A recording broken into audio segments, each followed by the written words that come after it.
Hello friend, विद्यार्थी आप लोगों का स्वागत है। अब जो है अगले टॉपिक पढ़ेंगे। तो आइए देखिए, सब्स्टेंस।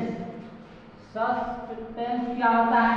यानी एक रिएक्टेंस का उल्टा, रिएक्टेंस का उल्टा सब्स्टेंस कहलाता है।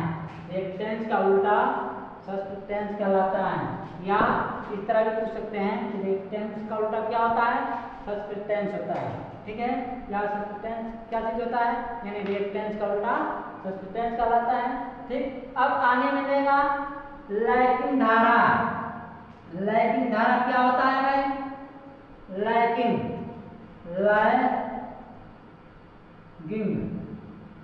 लैकिंग धारा।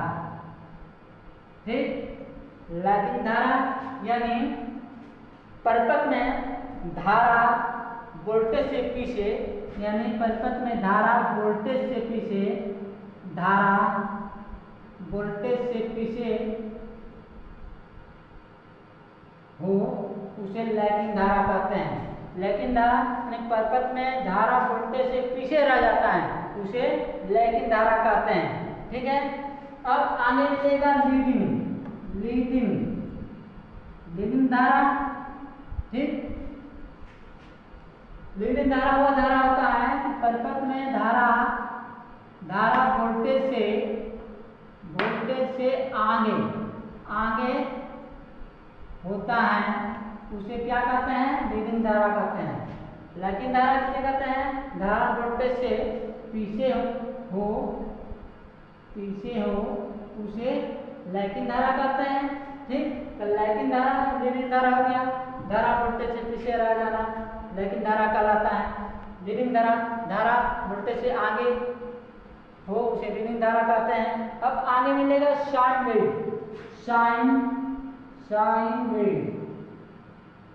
वेव क्या होता है?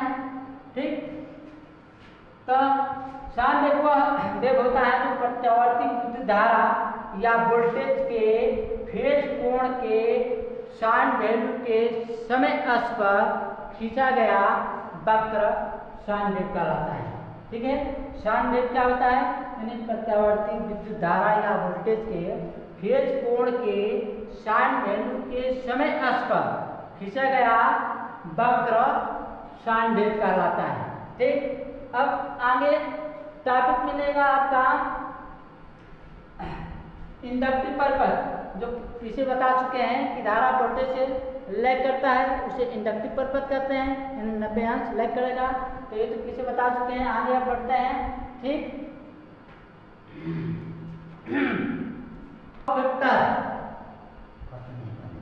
पावर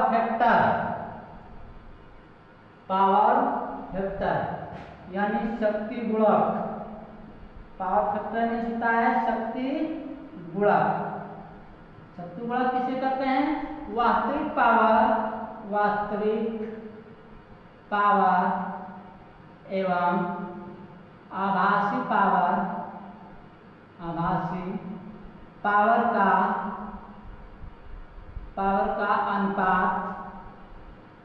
अनुपात को शक्ति गुणक कहते हैं। शक्ति गुणक किसे कहते हैं? वास्तविक पावर यानी वास्तविक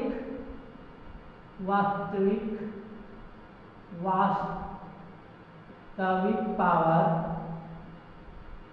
ठीक, अपान आभासी पावर यानी शक्ति के अनुपात को शक्ति गुणक कहते हैं। ठीक, अब आगे मिलेगा आपका अगला टॉपिक है। अब आगे जो है इसी पर एक नंबर को बताते हैं। देखिए, बहुत इंपॉर्टेंट चीज है। प्रत्यावर्ती धारा I बराबर 42.42 साइन 628t है। ठीक है, तो इसका अधिकतम मान यानी Im निकालना है। ठीक, दूसरा आपका आवृत्ति मालूम करना है, आवृत्ति, और तीसरा आपका आरएमएस मान यानी वर्ग माह मूल्यमान। ठीक है, तो अब देखिए समीकरण आपका दिया है 42.42 साइन 6283। तो इसको जो है तुलना जो है मानक समीकरण के द्वारा हल करते हैं। हल मानक समीकरण द्वारा I बराबर Im साइन ओमेगा टी से। ठीक है ना, हल करने पर अब देखिए इसमें Im क्या है, अधिकतम है। तो अधिकतम पूछ रहा है, पहला क्वेश्चन है आपका अधिकतम मान क्या होगा। तो Im बराबर यानी अधिकतम मान बराबर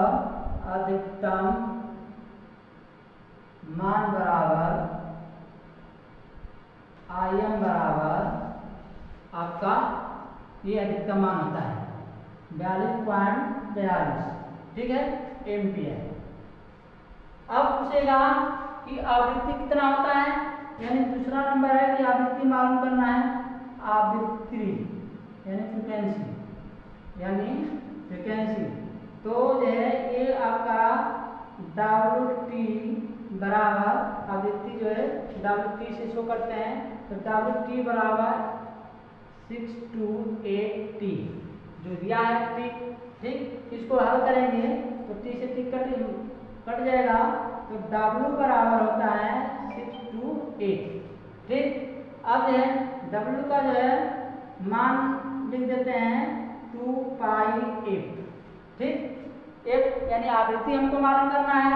तो f बराबर 2 पाई अपान W। ठीक है, अब इसको जो है फॉर्मूले पर रख दीजिए 2 इंटू पाई का मान 22/7। ठीक, अपान कितना आ जाएगा, W का मान दिया है आपका, W का मान नहीं सॉरी, इसको इस तरह लिख सकते हैं कि F बराबर W अपान 2 पाई। ठीक, तो W दिया है आपका 628 अपान 2 पाई 2 इंटू 22/7 यानी पाई का मान 22/7 होता है। ठीक है, इसको हल करेंगे तो 628 इंटू 7 पर चला जाएगा अपान 2 इंटू कितना हो जाएगा। तो इसको जो फ्रीक्वेंसी कितना हो जाएगा, अब इसको हल करेंगे तो ये जो है लगभग जो है 100 हर्ट्ज के आसपास लगभग आएगा। ठीक, इसको गुणा करके देख लीजिएगा 100 हर्ट्ज के आसपास मिलेगा। ठीक, अब आगे मिलेगा कि आरएमएस वैल्यू क्या होता है। ठीक, आरएमएस वैल्यू अब अगला है आपका फ्रीक्वेंसी जो है 100 हर्ट्ज हो गया, यानी आवृत्ति का मान 100 हर्ट्ज मिला। ठीक, और अधिकतम मान आपका 42.42 एम्पियर हो गया। ठीक, अब हमको मालूम करना है तीसरे नंबर में आरएमएस वैल्यू। तीसरा जो है आरएमएस यानी वर्ग माह मूल्यमान। ठीक, तो इसका मान होता है कि अधिकतम मान यानी Im अपान कर्ण 2। ठीक, तो Im कितना दिया है आपका 42.42 दिया है अधिकतम मान। ठीक, तो 42.42 अपान √2 इसका मान रख दीजिए, कितना आ जाएगा 42.42 √3 1.414 √2 का मान होता है 1.414। ठीक है, अब इसको जो कटाएंगे तो कितना हो जाएगा, इसको कटाएंगे तो कटा के देख लीजिएगा, कहीं कटा के देख लीजिएगा करीब 30 एम्पियर के आसपास आएगा। ठीक है, तो ये रहा आपका अधिकतम मान, आवृत्ति और वर्ग माह मूल्यमान। ठीक, अब जो है आगे जो है एक क्वेश्चन और बताते हैं, इसको मल्टीप्लाई करिएगा, हो सकता है लगभग इतना आएगा।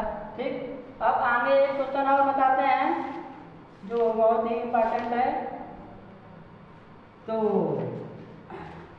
ओके, तो ये रहा आपका जो है प्रत्यावर्ती धारा का समीकरण दे दिया है।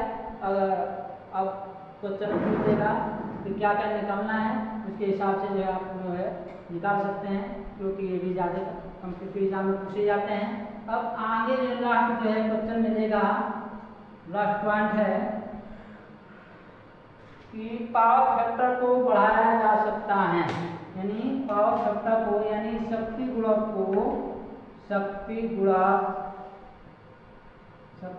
को कैसे बढ़ाएंगे, यानी बढ़ाया जा सकता है, बढ़ाया जा सकता है, यानी कैसे बढ़ेगा भाई पावर फैक्टर, कैसे बढ़ाएंगे, शक्ति गुणक अगर बढ़ाना हो तो कैसे बढ़ाएंगे। तो इसका आंसर होगा कि सिंक्रोनस मोटर द्वारा, सिंक्रोनस